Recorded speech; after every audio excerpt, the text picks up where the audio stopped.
Il est vraiment important de comprendre quelque chose. Le média est une association. Cette association est l'actionnaire unique de deux sociétés.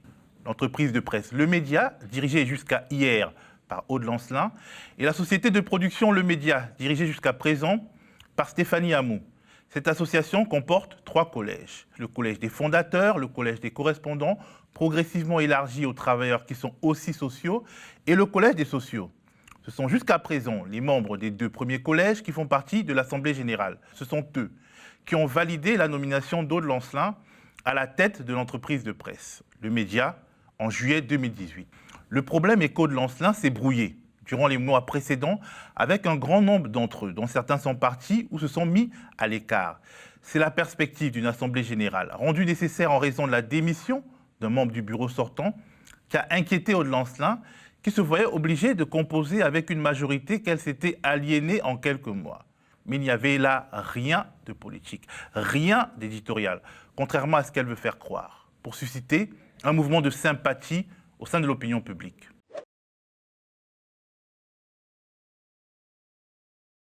Un groupe constitué de personnes travaillant aux médias, comme notre développeuse Chloé Jans et notre monteur Camille Chastrus, et de travailleurs partis récemment, mais demeurant sociaux et membres de l'AG, a voulu proposer une liste concurrente de celle du président de l'association Le Média, Bertrand Bernier. L'objectif, selon ce groupe, dont les membres avaient vécu à divers degrés des confrontations avec Aude Lancelin, était de proposer un autre projet, plus démocratique, plus inclusif. Mais les animateurs de ce groupe étaient uniquement des travailleurs de la saison 2.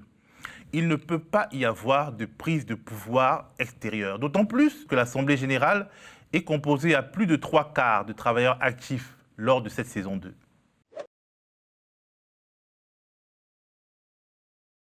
Les initiateurs de cette liste concurrente ont informé le président de l'association, Bertrand Bernier, de leur projet.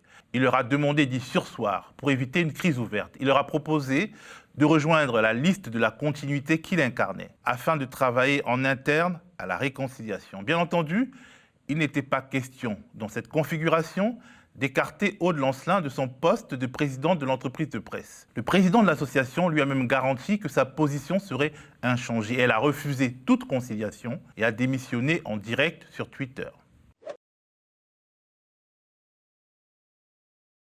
Non, absolument pas. Ce serait même une honte de faire sortir du néant des faits imaginaires au risque de flirter avec une rhétorique purement complotiste. De plus, dans la période que nous vivons, la période électorale que nous vivons, créer une polémique visant un parti politique de l'opposition à Emmanuel Macron, une polémique sans le moindre début de matérialité, n'est pas très responsable.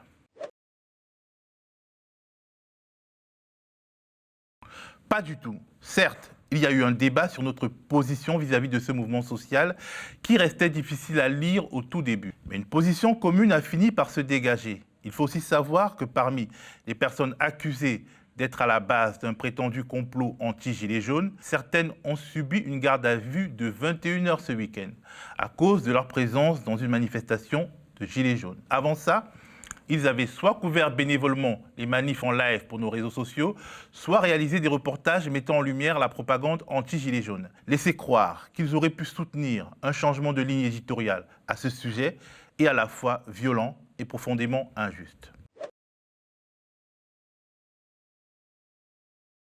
Une assemblée générale est prévue dans les tout prochains jours. Son but est d'élire un nouveau bureau. Nous travaillons à constituer une liste de personnes qui auront l'assentiment de la majorité des travailleurs du média. Nous proposons que les sociaux qui le souhaitent puissent y assister en tant qu'observateurs. La tâche de ce bureau légitimé sera de continuer le média, de mettre en place les instruments d'une gouvernance inclusive et de réaffirmer un projet éditorial inchangé.